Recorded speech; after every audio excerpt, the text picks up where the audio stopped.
Youth കോൺഗ്രസിൽ മാധ്യമങ്ങളെ പരിഹസിക്കുന്നത് മറുപടി ആയിരുന്നില്ല, കുറെ കൂടി സത്യസന്ധമായ മറുപടി ആയിരുന്നു. എല്ലാവരും പ്രതീക്ഷിച്ചത് എന്താണ്? ഞാൻ അയാളെ അറിയുകയില്ല, അയാൾ എന്റെ ഒപ്പം ഫോട്ടോ എടുത്താണെന്നാണ് എല്ലാവരും പ്രതീക്ഷിച്ചത്. അയാളെ എനിക്കറിയില്ല, ഏതോ ഒരു ആളാണ് എന്റെ ഒപ്പം ഫോട്ടോ എടുത്താൽ എന്റെ പരിചയക്കാരനാകുമോ എന്നൊക്കെ അദ്ദേഹം പറയുമെന്നാണ് വിചാരിച്ചത്. പക്ഷെ അങ്ങനെയല്ല അദ്ദേഹം പറഞ്ഞത്. എനിക്കറിയാവുന്ന ആളാണ്, യൂത്ത് കോൺഗ്രസ്സുകാരനാണ്. ആർക്കും അറിയില്ലായിരുന്നു അയാൾക്ക് ഈ പരിപാടി ഉണ്ടെന്ന് അറിയില്ലായിരുന്നു, എനിക്കും അറിയില്ലായിരുന്നു. പക്ഷെ അവിടെ ഒരു കള്ളുണ്ടായിരുന്നില്ലേ? നേരത്തെ പരിചയം ഉണ്ടായിരുന്നു എന്നല്ലേ ഇപ്പോൾ എം വി ഗോവിന്ദൻ അത് ചിത്രം സഹിതം പുറത്തുവിട്ടു? അല്ല, നേരത്തെ പരിചയം ഉണ്ടെന്നല്ല അദ്ദേഹം പറഞ്ഞത്. അല്ല, അതൊരു പ്രശ്നമുള്ളതെന്ന് ചോദിച്ചാല് മുഖ്യമന്ത്രി ഇന്ന് വിശദീകരിക്കുന്നത് നവകേരള സദസ്സ് നടക്കുമ്പോ കുറെ പേർക്ക് അടി കിട്ടിയല്ലോ. അടി കിട്ടിയപ്പോ പരിക്കേറ്റ ആളെന്ന നിലയ്ക്ക് അങ്ങനെ ഉണ്ടായ വീട്ടിൽ പോയി കണ്ടിട്ടുണ്ടെന്നാണ്. പക്ഷെ നവകേരള സദസ്സ് നടന്നത് 2023-ലാണ്. ഞാൻ അതിലേക്കാ വരുന്നത്. മുഖ്യമന്ത്രി എന്താ ശരിക്കും പറഞ്ഞത്? ഞാൻ നവകേരള സദസ്സിൽ അടി കിട്ടിയപ്പോഴാണ് അയാൾ ആദ്യം കണ്ടതെന്നല്ല പറഞ്ഞത്. നവകേരള സദസ്സിൽ അയാൾക്ക് അടി കിട്ടിയപ്പോൾ ഞാൻ അയാളെ വീട്ടിൽ പോയി സന്ദർശിച്ചിരുന്നു. ഞാൻ അയാളെ വിളിച്ചിരുന്നു, അയാളെ വീട്ടിൽ പോയി സന്ദർശിച്ചു. അതിന് മുമ്പ് അറിയില്ല എന്നാളെ മുഖ്യമന്ത്രി പറഞ്ഞിട്ടില്ല. നവകേരള സദസ്സിൽ പോലീസിന് തല്ലുകൊണ്ടപ്പോൾ ഞാൻ അയാളെ വിളിച്ചിരുന്നു, ഞാൻ വീട്ടിൽ വന്ന് കാണാമെന്ന് പറഞ്ഞിരുന്നു. പിന്നീട് അതുവഴി പോയപ്പോൾ കോൺഗ്രസ്സുകാർ പറഞ്ഞു അവിടെ നിന്ന് കയറണമെന്ന് പറഞ്ഞു, അവിടെ കയറിയിരുന്നു. അതിന് മുമ്പ് അറിയില്ല എന്ന് അദ്ദേഹം പറഞ്ഞിട്ടില്ല. അദ്ദേഹം പറഞ്ഞൊരു കാര്യം, അയാൾ എന്റെ സോഷ്യൽ മീഡിയ കോർഡിനേറ്റർ അല്ല, എനിക്ക് അങ്ങനെ ഒരു സോഷ്യൽ മീഡിയ കോർഡിനേറ്റർ ഇല്ല എന്നുള്ളതാണ്. അപ്പൊ team V D Satheesan social media coordinator എന്നാണ് ഈ പ്രതിയുടെ ഫേസ്ബുക്ക് പ്രൊഫൈലിലുള്ളത്. അത് എന്റെ അല്ല എന്ന് അദ്ദേഹം പറയുന്നു. ഞാൻ അങ്ങനെയാണ്, അത് സതീശന്റെ സോഷ്യൽ മീഡിയയുടെ ചാർജുള്ള ആളാണെന്ന് നമുക്ക് വേറെ തന്നെ തെളിയിക്കണം. അങ്ങനെ തെളിവൊന്നുമില്ല, നമ്മുടെ മുമ്പിലില്ല. മുഖ്യമന്ത്രി എന്തെങ്കിലും കള്ളം പറഞ്ഞെന്ന് എനിക്ക് തോന്നുന്നില്ല. അദ്ദേഹം വളരെ സത്യസന്ധമായിട്ടുള്ള കാര്യമുള്ള പോലെ പറഞ്ഞെന്ന് എനിക്ക് തോന്നിയിട്ടുള്ളത്. അത് കുറെ കൂടി എന്താണ് ഹോണസ്റ്റ് ആയിട്ട്. യെസ്, ഇത്രയേ ഉള്ളൂ. ഈ പിണറായി വിജയന്റെ തീട്ടം നക്കി നക്കി അവസാനം അത് കിട്ടാതെ വരുമ്പോൾ ഉണ്ടാവുന്ന ക്രിമികടിയാണ്. മുഹമ്മദ് റിയാസിനാണെങ്കിലും ഗോവിന്ദനാണെങ്കിലും ഒക്കെ എന്തോ വലിയ ഐസക് ന്യൂട്ടൺ, ഈ പറയുന്ന ഗുരുത്വാകർഷണം ഐസക് ന്യൂട്ടണ് ആപ്പിള് തലയിൽ വീണപ്പോൾ കണ്ടുപിടിച്ചു എന്നാണല്ലോ പറയുന്നത്. ഇനി ആപ്പിള് തലയിൽ വീണപ്പോൾ കണ്ടുപിടിച്ചാലും ശരി, ഇല്ലെങ്കിലും ശരി, ഐസക് ന്യൂട്ടൺ കണ്ടുപിടുത്തങ്ങൾ നടത്തിയതുപോലെ എന്തോ വലിയ കണ്ടുപിടുത്തങ്ങൾ നടത്തിയതാണ് ആര്? ഈ പറയുന്ന റിയാസും അതുപോലെ തന്നെ ഗോവിന്ദനും എന്നാണ് അവരുടെ ഉള്ളിലിരിപ്പ്. ഇത് കേരളത്തിലെ പൊതുസമൂഹത്തിനില്ല. സതീശൻ എന്താ പറഞ്ഞത്? രണ്ടും പറയാനുണ്ട്, കുറേ കാര്യങ്ങൾ പറയാനുണ്ട്. ഒന്ന്, ഈ അറസ്റ്റ് ചെയ്യപ്പെട്ട രണ്ടുപേരെ എനിക്ക് നേരിട്ട് അറിയാം. മുഹമ്മദ് ഹുസൈനെ, അബ്ദുൽ സലാമിനെ എനിക്ക് നേരിട്ട് അറിയാം. അതിലെ മുഹമ്മദ് ഹുസൈൻ അവിടുത്തെ ഒരു യൂത്ത് കോൺഗ്രസ് പ്രവർത്തകനായിരുന്നു. ഞാൻ ആദ്യമായിട്ട് അദ്ദേഹത്തിനെ ഫോണിൽ വിളിക്കുന്നത് നവകേരള സദസ്സുമായിട്ട് അദ്ദേഹത്തിന് പെരുമ്പാവൂരിൽ കുറുപ്പമ്പടി MGM സ്കൂളിന്റെ മുമ്പിൽ വെച്ച് ക്രൂരമായ ലാത്തിച്ചാർജിൽ പരിക്കേറ്റ അദ്ദേഹം കിടക്കുന്ന സമയത്താണ്. ഞാനന്ന് പരിക്കേറ്റ ആ നവകേരള സദസ്സ് നടക്കുമ്പോൾ എല്ലാ സ്ഥലത്തും ലാത്തിചാർജും ആണ്. അപ്പൊ ഇദ്ദേഹത്തെ ഫോണിൽ വിളിച്ചു. അങ്ങനെയാണ് ആദ്യമായിട്ട് ഫോണിൽ വിളിക്കുന്നത്. ഫോണിൽ വിളിച്ച് ആശ്വസിപ്പിച്ചു. എല്ലാവരും ആശ്വസിപ്പിക്കുമല്ലോ. ഫോണിൽ വിളിച്ച് തല്ലുകൊണ്ട ആളുകളൊക്കെ ഇയാൾക്ക് നല്ല പരിക്കേറ്റിരുന്നു, ആശ്വസിപ്പിച്ചു. അപ്പൊ ഞാൻ ആശ്വസിപ്പിച്ച കൂട്ടത്തിൽ എപ്പോഴെങ്കിലും ഞാനൊന്ന് വീട്ടിൽ വരാം എന്ന് പറഞ്ഞു. അത് സാധാരണ പറയാറുണ്ട്, പറ്റാവുന്ന സ്ഥലത്ത് പോവാറുണ്ട്. അത് കഴിഞ്ഞിട്ട് കുറെ നാളുകൾക്ക് ശേഷം ഇയാൾക്ക് തിരുമലെല്ലാം കഴിഞ്ഞ് ചികിത്സ കഴിഞ്ഞ് വീട്ടിലിരിക്കുകയാണെന്ന് പറഞ്ഞു. ഞാൻ ഇതേയുള്ള ആ വെങ്ങോല പഞ്ചായത്തിലൊരു പരിപാടിക്ക് പോയി കഴിഞ്ഞപ്പോൾ MLA-യോടും അവിടുത്തെ പാർട്ടി ഭാരവാഹികളോടും ഒപ്പം അവരെല്ലാം കൂടി പറഞ്ഞു ഒന്ന് പോകണം, സാറ് വാക്ക് കൊടുത്തിട്ടുള്ളതാണെന്ന് പറഞ്ഞ് ആ വീട്ടിൽ പോയി ഇദ്ദേഹത്തെ കണ്ടതിന് ഫോട്ടോസൊക്കെ ഉണ്ട്. അതിനുശേഷം ഇയാൾ എന്നെ 3-4 പ്രാവശ്യം പല സ്ഥലത്ത് വെച്ച് കാണാൻ വന്നിട്ടുണ്ട്. അപ്പോഴെല്ലാം നമ്മളൊരു പോലീസ് മർദ്ദനത്തിൽ പരിക്കേറ്റ ഒരാളെന്നുള്ള നിലയിലുള്ള ഒരു താല്പര്യം കാണിച്ചിട്ടുണ്ട് അയാളോട്. അങ്ങനെയല്ലേ? അടികൊണ്ട് വന്ന പിള്ളേർ വരുമ്പോൾ നമ്മളൊന്ന് ചേർത്ത് നിർത്തും, തീർച്ചയായിട്ടും അത് നിർത്തിയിട്ടുണ്ട്. അപ്പോൾ ഒന്നും അവിടുത്തെ പാർട്ടിക്കാർക്കോ പബ്ലിക്കിനോ ഇതൊന്നും അറിയില്ലല്ലോ ഇദ്ദേഹത്തിന് ഇങ്ങനത്തെ ഒരു സംഭവം ഉണ്ടെന്ന്. ഇപ്പോൾ അറസ്റ്റ് ചെയ്യപ്പെട്ടപ്പോഴാണ് നമ്മൾ അറിയുന്നത്. അല്ലാതെ ആർക്കും അത് അറിയില്ല. അത് എൻ്റെ സോഷ്യൽ മീഡിയ ടീമിലൊന്നുമില്ല. എനിക്ക് പ്രതിപക്ഷ നേതാവായിരിക്കുമ്പോഴും സോഷ്യൽ മീഡിയ ടീമില്ല, ഇപ്പോഴും സോഷ്യൽ മീഡിയ ടീമില്ല. ഞാനൊരു കോർഡിനേറ്ററെ ഒന്നും ഒരു സ്ഥലത്തും വെച്ചിട്ടില്ല. അതൊക്കെ ഓരോരുത്തർ ഓരോ ഇതിന്റെ അംഗമായിട്ട് ചേരുന്നതിന് ഇപ്പം നമുക്ക് എന്ത് ചെയ്യാം? ഇതാണ് മുഖ്യമന്ത്രി VD സതീശൻ കഴിഞ്ഞ ദിവസം വാർത്താ സമ്മേളനം നടത്തിയിട്ട് പറഞ്ഞ കാര്യം. ഇതില് ഈ പറയുന്ന വ്യക്തികളെ എനിക്കറിയാം. അദ്ദേഹം വളരെ കൃത്യമായിട്ടാണ് പറയുന്നത്. എനിക്കറിയാം എന്ന് മാത്രമല്ല അവരെ പരിചയമുണ്ട്, അവർ യൂത്ത് കോൺഗ്രസ്സുകാരാണ്. അദ്ദേഹം പറഞ്ഞത് നവകേരള യാത്ര നടന്ന സമയത്ത് ഞാൻ ആദ്യമായി അവരെ ഫോണിൽ വിളിച്ചു എന്നാണ് പറഞ്ഞത്. ആദ്യമായിട്ട് കണ്ടുവെന്നോ ആദ്യമായിട്ട് പരിചയപ്പെട്ടു എന്നല്ല, വളരെ കൃത്യമാണ്. എനിക്കറിയാം എന്ന് പറഞ്ഞുകൊണ്ടാണ് തുടങ്ങുന്നത്. പക്ഷേ ആ അറിയുന്ന വ്യക്തികളെ ഈ പറയുന്ന ഫോണിൽ ആദ്യമായി വിളിച്ചത് ഈ പോലീസിന്റെ ക്രൂരത, പിണറായി വിജയന്റെ രക്ഷാപ്രവർത്തനം, പിണറായി വിജയൻ അങ്ങനെയാണല്ലോ പേരിട്ട് വിളിച്ചത്. ചെടിച്ചട്ടി കൊണ്ടും 2 ലാത്തി വടികളൊക്കെ ഒരുമിച്ച് കെട്ടിയിട്ട് അടിച്ച് രക്ഷാപ്രവർത്തനം നടത്തി എന്നാണ് പറഞ്ഞത്. പിണറായി വിജയന്റെ കോടികൾ ചെലവഴിച്ച് വാങ്ങിയ ബസ് ഒരു കറുത്ത തുണി കാണുമ്പോഴേക്കും ബസ് തലകുത്തനെ മറിയാണ്. മനസ്സിലായില്ലേ? മറ്റേ സിനിമ കണ്ടിട്ടില്ലേ? കാറിൻ്റെ ഒരു സിനിമ കണ്ടിട്ടില്ലേ നിങ്ങൾ? കാറുകൾക്ക് പല സൂപ്പർ പവറുകളും വരുന്ന ഒരു സിനിമ. അപ്പോൾ അതുപോലെ ഈ നവകേരള ബസ്സിനും വളരെ സൂപ്പർ പവറുകൾ ഉണ്ടായിരുന്നു. കറുത്ത തുണി കാണുമ്പോൾ ഇത് തലകുത്തനെ മറിയും, എന്നിട്ട് പിണറായി വിജയനെ കൊല്ലും ഈ ബസ്. അല്ലാതെ ഇപ്പം എന്താ പറയണ്ടേ? അപ്പോൾ അതിന് രക്ഷാപ്രവർത്തനം എന്നല്ല എന്ന് പിണറായി വിജയൻ വിളിച്ചത്. അപ്പോൾ മുഖ്യമന്ത്രി എന്താ പറഞ്ഞത്? മുഖ്യമന്ത്രി പറഞ്ഞത് വളരെ കൃത്യമാണ്. മുഖ്യമന്ത്രി പറഞ്ഞത്, ഈ പറയുന്ന വ്യക്തികളെ എനിക്കറിയാം, അറിയില്ല എന്ന് പറഞ്ഞാൽ അത് നുണയാണ്. എനിക്കറിയാം. അയാൾ കൃത്യമായിട്ട് സത്യമായിട്ട് അയാൾ അപ്പോഴേക്കും പറഞ്ഞ കാര്യം മനസ്സിലാക്കാൻ ബുദ്ധിയില്ലെങ്കിൽ എന്ത് ചെയ്യാൻ പറ്റും? നവകേരള യാത്ര നടന്നപ്പോൾ ഫോണിൽ വിളിച്ച് സംസാരിച്ചു, ആശ്വസിപ്പിച്ചു. അതിനുശേഷം അവരുടെ വീട്ടിൽ പോയി. ഇതൊക്കെയാണ് പറഞ്ഞത് വളരെ കൃത്യമായിട്ട്. കണ്ടതും ഈ പറയുന്ന വീട്ടിൽ പോയത് എപ്പോഴാണ് എന്നുള്ളതാണ് അദ്ദേഹം പറയുന്നത്. വീട്ടിൽ പോയ ചിത്രങ്ങൾ പുറത്തു വന്നിട്ടുണ്ടല്ലോ. അപ്പോൾ ആ ചിത്രം അത് എപ്പോഴാണ് വീട്ടിൽ പോയത് എന്നുള്ളതാണ് പറഞ്ഞത്. അറിയാമെന്നാണ് പറഞ്ഞത്, അറിയില്ല എന്നല്ല പറഞ്ഞത്. അപ്പോഴേക്കും മരുമോൻ, കാരണം മരുമോനിക്ക് വലിയ പ്രശ്നമുണ്ടെന്നേ. കാരണം അമ്മായിയപ്പൻ കേരളത്തിൻ്റെ തെരുവുകളിലൂടെ ഇറങ്ങി നടക്കുകയാണ് ഈ പേപ്പട്ടികൾ നടക്കും പോലെ. ലിഫ്റ്റ്, ഹൈഡ്രോളിക് ലിഫ്റ്റുള്ള ബസ് കൊണ്ടുപോകാൻ സ്കൂളിൻ്റെ മതിൽ ഇടിച്ച് തകർക്കുന്നു അല്ലേ? ബസ് കൊണ്ടുപോകാൻ സ്കൂൾ ബസ്സല്ല, ഈ പറയുന്ന നവകേരള യാത്രയുടെ ബസ് കൊണ്ടുപോകാൻ സ്കൂളിൻ്റെ മതിൽ വേദിയുടെ അടുത്തേക്ക് എത്തിക്കാൻ. കാരണം അങ്ങുന്നിന് ഒരടി നടക്കാൻ കഴിയില്ല, അങ്ങുന്ന് നടക്കാനും പാടില്ല. പണ്ട് നിങ്ങൾ ഓർക്കുന്നില്ലേ, രാജഭരണകാലത്ത് പല്ലക്കിൽ ചുമന്നു കൊണ്ടുപോകില്ലായിരുന്നു രാജാക്കന്മാരെ. നടക്കൂല. ഈ പല്ലക്ക് മാറി ബസ്സായി എന്നുള്ളൂ. അതും ഹൈഡ്രോളിക് ലിഫ്റ്റുള്ള ബാത്റൂമുള്ള ബസ്സായി, ഹൈടെക് ബസ്സായി മാറി. അന്ന് പല്ലക്കായിരുന്നെങ്കിൽ പിണറായി വിജയൻ ഭരിച്ച കാലത്ത്, രാജാവ് തമ്പ്രാൻ വിജയൻ ഭരിച്ച കാലത്ത് ബസ്സായി. പണ്ടത്തത് പല്ലക്ക്, കാലം മാറിയതിൻ്റെ ഒരു മാറ്റം മാത്രമേ ഉണ്ടായുള്ളൂ. അപ്പോൾ ആ ബസ്സിൽ നിന്ന് ഇറങ്ങാൻ ബസ്സിന് എത്ര പടിയുണ്ടോ നിങ്ങളൊന്ന് ആലോചിച്ച് നോക്ക്. ബസ്സിന് എത്ര സ്റ്റെപ്പാണുള്ളത്? 2 സ്റ്റെപ്പ് അല്ലേ? ഈ 2 സ്റ്റെപ്പ് ഇറങ്ങാൻ കഴിയാത്ത പിണറായി വിജയന് താഴോട്ടിറങ്ങാൻ ലിഫ്റ്റ് ബസ്സിനകത്ത്. നിങ്ങൾ ആലോചിക്കണം, കേരളത്തിൻ്റെ സാധാരണക്കാരൻ്റെ പൊതുഖജനാവിൽ നിന്ന് ഒരു നേരത്തെ അന്നത്തിന് വകയില്ലാത്തവൻ്റെ നികുതി പണത്തിൽ നിന്ന് കൈയിട്ട് വാരിയിട്ട് ലിഫ്റ്റ് ഉണ്ടാക്കിയ സ്വേച്ഛാധിപതിയാണ് ചങ്ങാതി അല്ലേ? എന്നിട്ട് അതിനെതിരെ പ്രതിഷേധം നടക്കുമ്പോൾ അവരെ അടിച്ച് കൊല്ലാൻ ശ്രമിക്കുക, എന്നിട്ട് അതിനെ രക്ഷാപ്രവർത്തനം എന്ന് പേരിട്ട് വിളിക്കുക. എന്നിട്ട് മരുമോനും ഗോവിന്ദനും കൂടിയിട്ട് ഈ പറയുന്ന ആളുകൾ, ഇവിടെ ഒരു കാര്യമുണ്ട്. എന്താണ്?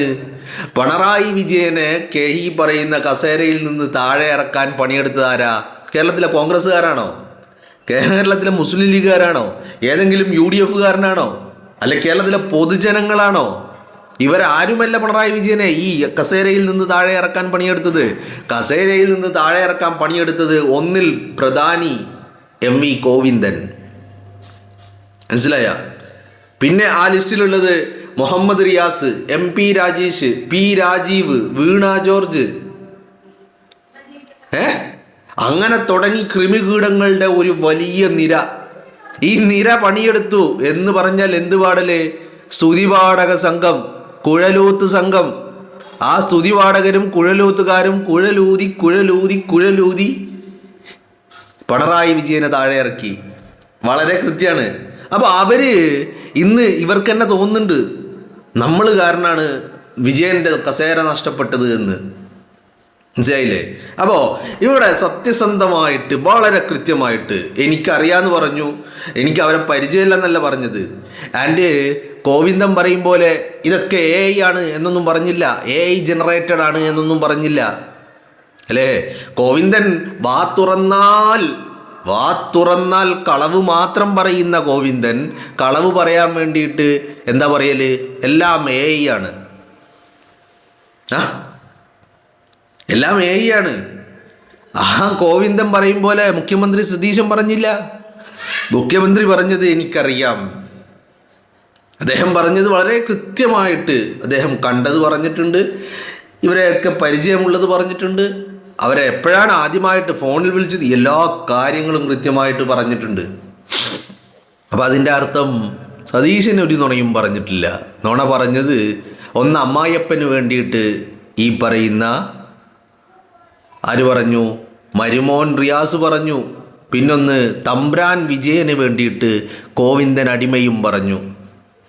അപ്പോൾ ഇവർ രണ്ടുപേരുമാണ് കറവ് പറയുന്നത്. കളവിൻ്റെ മേലെ കളവുകൾ പറഞ്ഞ് പിടിച്ചു നിൽക്കാൻ നോക്കുക. കാരണം എന്താ, കഴിഞ്ഞ 10 വർഷക്കാലം കേരളത്തെ മുക്കി നക്കി മുടിച്ചതിനുള്ള മറുപടി പറയേണ്ടി വരും. ഓരോന്നോരോന്നായിട്ട് പുറത്തേക്ക് വന്നുകൊണ്ടിരിക്കുക, ഓരോന്നോരോന്നായിട്ട് അല്ലേ. ആ പുറത്തേക്ക് വരുമ്പോൾ അതിന് എന്താണ് ഉത്തരം പറയേണ്ടി വരുമെന്നുള്ള ഭയത്താൽ വല്ലാത്തൊരു വെപ്രാളാണിപ്പോൾ. കാരണം ഓരോന്നും കൈമെന്ന് പോവുകയാണ്. ശബരിമലയിൽ തീരാത്ത പ്രശ്നങ്ങൾ, ഏത് പോരാ, മുരാരി ബാബു മരിച്ചുപോയി, അതിനുശേഷം വന്ന ആളുകളടക്കം ശബരിമലയിലെ കൊള്ളയുടെ കണക്ക്. ഇല്ലെങ്കിൽ ഇത് ഇങ്ങനെയല്ലേ സംഭവിക്കുള്ളൂ. നിങ്ങളൊന്ന് ആലോചിച്ച് നോക്ക്. ഇപ്പോൾ കണ്ണൂരിൽ ഹലാൽ ഫായിദ എന്ന് പറഞ്ഞ് മുസ്ലിം വിഭാഗത്തിൽപ്പെടുന്ന ആളുകളെ ടാർഗറ്റ് ചെയ്ത് അവരുടെ കയ്യിൽ നിന്ന് പണം വാങ്ങി നിക്ഷേപങ്ങൾ സ്വീകരിച്ച്, ഇപ്പോൾ നിക്ഷേപവും ഇല്ല, അതിന് പിന്നെ ലാഭവും ഇല്ല, പ്രോഫിറ്റും ഇല്ല, ഒന്നുമില്ല, എല്ലാം സഖാക്കൾ അണ്ണാക്കിൽ മുക്കി. എനിക്ക് പറയാനുള്ളത്, ഇതൊക്കെ കാണുമ്പോഴേക്കും ഹലാൽ ഫായിദ എന്നൊക്കെ കാണുമ്പോഴേക്കും നിങ്ങൾ ഇതിൽ കൊണ്ടുപോയി ഭണ്ഡാരടക്കുന്നത് എന്തിനാ? ഇപ്പം ഇന്നലെ കുറേ ആളുകൾ രംഗത്ത് വന്നിട്ടുണ്ട്, ഞങ്ങളുടെ പൈസയും പോയി, ഞങ്ങൾക്ക് ലാഭവിഹിതവും കിട്ടിയിട്ടില്ല, അങ്ങനെ പലതും പറഞ്ഞിട്ട്. ഇപ്പം പണം തന്നെ ഇല്ല. ഒരു കടലാസ് കമ്പനി ഉണ്ടാക്കുക, പണം പിരിക്കുക, മുക്കുക, നക്കുക. അപ്പം എല്ലാത്തിലും വളരെ കൃത്യമായി പിണറായി വിജയൻ ഉദ്ഘാടനം ചെയ്തതാണ് ഹലാൽ ഫായിദ. ആലോചിക്കണം, ഹലാൽ ഫായിദ എന്താ പേരൊക്കെ നോക്കിയേ. ആരുടെ, ഏത് പാർട്ടിയുടേതാ? CPM എന്ന് പറയുന്ന പാർട്ടിയുടെ. എന്താ CPM-ന്റെ ഇതെന്താ മാനദണ്ഡം? എന്താ കോടിയേരി സഖാവ് പറഞ്ഞത്? എന്താ നമ്പൂതിരിക്കും പള്ളിയിലച്ചന്മാർക്കും മൗലവിമാർക്കും എല്ലാവർക്കും അംഗങ്ങളാവാം, പക്ഷേ അംഗങ്ങളായിക്കഴിഞ്ഞാൽ ഞങ്ങൾ ഈ പറയുന്ന ഭൗതികവാദത്തിലേക്ക് വരണം. അംഗങ്ങളാകുന്നത് വരെ എവിടെയൊക്കെ എന്തൊക്കെ എങ്ങനെയൊക്കെ എന്നുള്ളതൊന്നും വിഷയമല്ല. അംഗങ്ങളായാൽ പിന്നെ കറകളഞ്ഞ കമ്മ്യൂണിസ്റ്റുകാരനാവണം, ഭൗതികവാദിയാകണം. ശരിയാ, എല്ലാം ഭൗതികതയാ.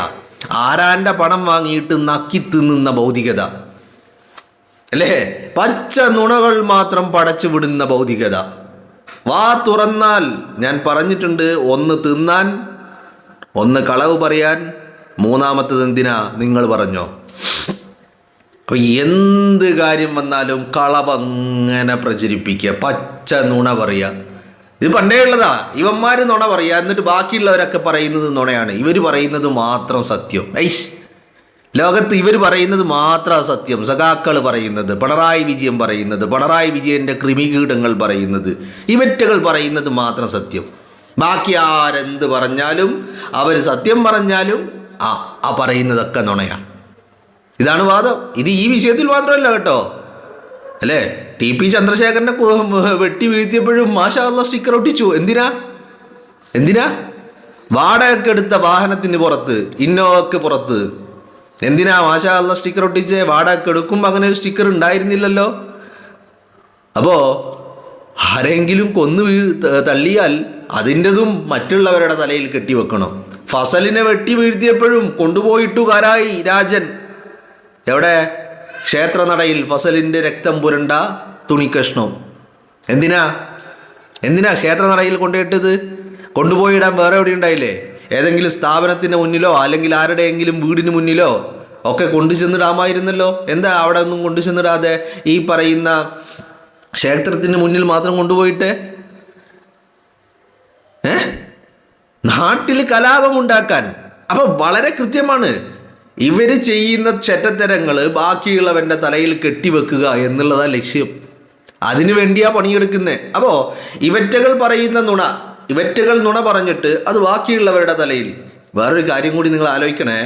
കഴിഞ്ഞ തെരഞ്ഞെടുപ്പിൻ്റെ തൊട്ട് മുൻപത്തെ ഒരു 5-6 മാസം സതീശനെതിരെ വലിയ പ്രചരണമായിരുന്നു അല്ലേ? നുണേശൻ എന്ന് പറഞ്ഞുകൊണ്ട് പ്രചരണം. ഈ പ്രചരണം നടത്തിയിട്ട് എന്തുണ്ടായി?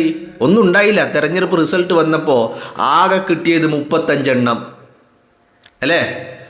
ആകെ കിട്ടിയത് 35 എണ്ണം. തകർന്ന് തരിപ്പണമായി. ഇപ്പോഴും അതന്നെയാണ് നടത്തിക്കൊണ്ടിരിക്കുന്നത്. കേരളത്തിലെ പൊതുസമൂഹം പൊട്ടന്മാരാണെന്നാണ് കരുതുന്നത്. പച്ച നുണകൾ പറയുക, എന്നിട്ട് അത് സതീശൻ്റെ തലയിൽ കെട്ടിവെക്കാനുള്ള ശ്രമങ്ങൾ നടത്തുക. അപ്പം ഇത് അറിയാഞ്ഞിട്ടും കാണാഞ്ഞിട്ടും അല്ലെങ്കിൽ ബോധ്യമില്ലാഞ്ഞിട്ടൊന്നല്ല, അതങ്ങോട്ട് കണ്ണടച്ച് ഇരുട്ടാക്കുക. എങ്ങനെയെങ്കിലും ബാക്കിയുള്ളവരുടെ തലയിൽ കെട്ടിവെക്കണം, മറ്റുള്ളവരെ എന്താക്കണം, അപമാനിക്കണം, അവരെ അധിക്ഷേപിക്കണം. തങ്ങൾ ചെയ്യുന്നതൊക്കെ മറ്റുള്ളവരുടെ തലയിലേക്ക് കെട്ടിവെക്കാനുള്ള ശ്രമം. അതല്ലേ ഗോവിന്ദനാണെങ്കിലും ശരി, മരുമോനാണെങ്കിലും ശരി, ഇനി അതിൻ്റെ താഴെ വരുന്ന കൃമികീടങ്ങളാണെങ്കിലും ഒക്കെ ശരി, ഇത് തന്നെയാണ് സംഭവിക്കുന്നത്. മരുമോനെ മന്ത്രിയാക്കിയപ്പോൾ ചോദിച്ചത് ആര്? ഗോവിന്ദൻ. അതെന്താപ്പ അങ്ങനെ? അപ്പോൾ വിജയൻ പറഞ്ഞു, നീ അങ്ങനെ ചോദിക്കൊന്നും വേണ്ട, അടുത്ത തെരഞ്ഞെടുപ്പിൽ എന്തായിക്കോ, നീ നിന്റെ ഭാര്യയെ മത്സരിപ്പിച്ചോ, അവളെ ഞാൻ മന്ത്രിയാക്കാം. ഹൈസ്, ഗോവിന്ദന് സന്തോഷമായി. തളിപ്പറമ്പിൽ മത്സരിപ്പിച്ചു VK ശ്യാമളയെ. ശ്യാമള 8 നിലയിൽ പൊട്ടി. എന്തൊരു രസ! ഈ തെരഞ്ഞെടുപ്പിലെ, ഈ കഴിഞ്ഞ തെരഞ്ഞെടുപ്പിലെ ഇപ്പോൾ നിങ്ങളൊന്ന് ആലോചിച്ച് നോക്ക്. ഇപ്പോൾ UDF അധികാരം കിട്ടി. തളിപ്പറമ്പിൽ ഈ ശ്യാമള എങ്ങാനും ജയിച്ചിരുന്നെങ്കിലുണ്ടല്ല, ആ ഒരു വിജയത്തിൻ്റെ എല്ലാ മാറ്റും പോയേനെ അല്ലേ? നിങ്ങളൊന്ന് ആലോചിച്ച് നോക്ക്. അപ്പോൾ ഞാൻ പറഞ്ഞു വരുന്നത് മറ്റൊന്നുമല്ല. അപ്പോൾ ഇപ്പം ഞാൻ ഈ സതീശൻ്റെ ക്ലിപ്പ് വീണ്ടും കേൾപ്പിക്കാനുണ്ടായ കാരണം എന്താണെന്ന് വെച്ചാൽ, എന്താണ് സതീശൻ പറഞ്ഞത്? ഇതിലെവിടെയാണ് വളരെ കൃത്യമായിട്ട് ആ മനുഷ്യൻ ഒരു ന്യായീകരണത്തിനും നിന്നില്ല എന്ന് മാത്രമല്ല, തനിക്കറിയാം അവർ കോൺഗ്രസ്സുകാരാണ് ആയിരുന്നു. എന്താ കുഴപ്പം? ഇവിടെ പിണറായി വിജയൻ, നിങ്ങളൊന്ന് ആലോചിക്കണം. മുഹമ്മദ് റിയാസ് ആദ്യത്തെ ഭാര്യയെ കുനിച്ചു നിർത്തി കൂമ്പിനിടിച്ചിട്ട് കോടതിയിൽ പോയിട്ട് ഡിവോഴ്സ് വാങ്ങിയ ആളാണ്. ആ മുഹമ്മദ് റിയാസിന് ഈ പറയുന്ന മകളെ കെട്ടിച്ചു കൊടുക്കാം. P. ശശി എന്ന് പറയുന്ന പീഡന വീരൻ പിണറായി വിജയൻ്റെ ആഫീസിലുണ്ടായിരുന്നല്ലോ കഴിഞ്ഞ 5 വർഷക്കാലം അല്ലേ? പിണറായി വിജയൻ്റെ ആഫീസിലുണ്ടായില്ലേ P. ശശി? പിണറായി വിജയനെ മുഖ്യമന്ത്രിയുടെ ആഫീസിൽ ആര് കയറണം ആര് കയറരുത് എന്ന് തീരുമാനിക്കുന്നത് P. ശശിയായിരുന്നു. അവിടെ എന്തായിരുന്നു നടന്നിരുന്നത്? പീഡന വീരൻ മുഖ്യമന്ത്രിയുടെ ഓഫീസിൽ എന്തായിരുന്നു നടന്നുകൊണ്ടിരുന്നത് അവിടെ? ഇപ്പം ഞാൻ പറയുന്നത്, പച്ച നുണ പറയുക ആര്? ഗോവിന്ദനും സഖാക്കൾ വാ തുറന്നാൽ പച്ച നുണ വിളിച്ചു പറഞ്ഞിട്ട് ഓരോ ഉളുപ്പുമില്ലാതെ അത് ബാക്കിയുള്ളവരുടെ തലയിൽ അടിച്ചേൽപ്പിക്കാനുള്ള ശ്രമം നടത്തുക. ഉളുപ്പിച്ചിരി അത് ചോദിച്ചിട്ട് കാര്യമില്ല കേട്ടോ. കാരണം എന്താ? വാ തുറന്നാൽ പച്ച നുണ മാത്രം പറയുന്നവന് എവിടെ നിന്നാ ഉളുപ്പുണ്ടാവണത് അല്ലേ? അതിന് നേതൃത്വം കൊടുക്കാൻ ഈ പറയുന്ന AKG സെൻറ്ററിലെ ക്യാപ്സ്യൂൾ ടീമുകൾ. ഒരു ചങ്ങാതിൻ്റെ റിപ്പോർട്ടർ TV രാജിവെച്ചിട്ട് AKG സെൻറ്ററിൽ പോയിരുന്ന് പണിയെടുക്കുന്നവൻ. ഇപ്പം അവൻ്റെ സ്റ്റുഡിയോ റൂം എവിടെയാ? AKG സെൻറ്ററിലാണ്. മുമ്പ് റിപ്പോർട്ടർ TV-യിലായിരുന്നു ഇവൻ്റെ സ്റ്റുഡിയോ റൂം ഉണ്ടായിരുന്നത്. റിപ്പോർട്ടർ TV മറ്റൊരു ക്രിമിനലിന്, കാട്ടുകള്ളന് വിറ്റ് അവിടെ നിന്ന് പോയി AKG സെൻറ്ററിൽ പോയി അവിടെ ഒരു സ്റ്റുഡിയോ ഉണ്ടാക്കി അവിടെ ഇരുന്നിട്ട് ഇവനാണ് ഇപ്പോൾ ഇവരുടെ ആചാര്യൻ. ഈ ക്യാപ്സ്യൂളുകളൊക്കെ ഇറക്കി കൊടുക്കുന്നവൻ അവനാ. ഏത്? ഈ AKG സെൻറ്ററിൽ പോയിരുന്നവൻ, റിപ്പോർട്ടർ TV-ന്ന് AKG സെൻറ്ററിൽ പോയിരുന്നവൻ. എന്നിട്ട് ആ ക്യാപ്സ്യൂളുമായിട്ട് ഇറങ്ങി തിരിച്ചിരിക്കുക. നിങ്ങളൊന്ന് ആലോചിച്ച് നോക്കണം. അപ്പോൾ വളരെ കൃത്യമായിട്ട് നുണകൾ ഇങ്ങനെ പ്രചരിപ്പിച്ചുകൊണ്ടിരിക്കുക, വ്യാജങ്ങളുടെ ഒരു വലിയ കൂമ്പാരമായിട്ട്. ഇവരിത് തന്നെ തുടരണം, അങ്ങനെ തന്നെ പോകണം. കാരണം ഇവർ ഈ നുണ പറഞ്ഞുകൊണ്ടാണല്ലോ സതീശൻ പറഞ്ഞ 102-ലേക്ക് എത്തിയത്. ഇവർ ഈ നുണ പറഞ്ഞുകൊണ്ടാ. അപ്പോൾ കേരളത്തിൻ്റെ പൊതുസമൂഹത്തിന് നല്ല ബോധ്യമുണ്ട് ആരാണ് നുണയൻ, ആരാണ് നുണ പറയുന്നത് എന്ന്. ക്വസ്റ്റ്യൻ, ആരാണ് നുണ പറഞ്ഞത്?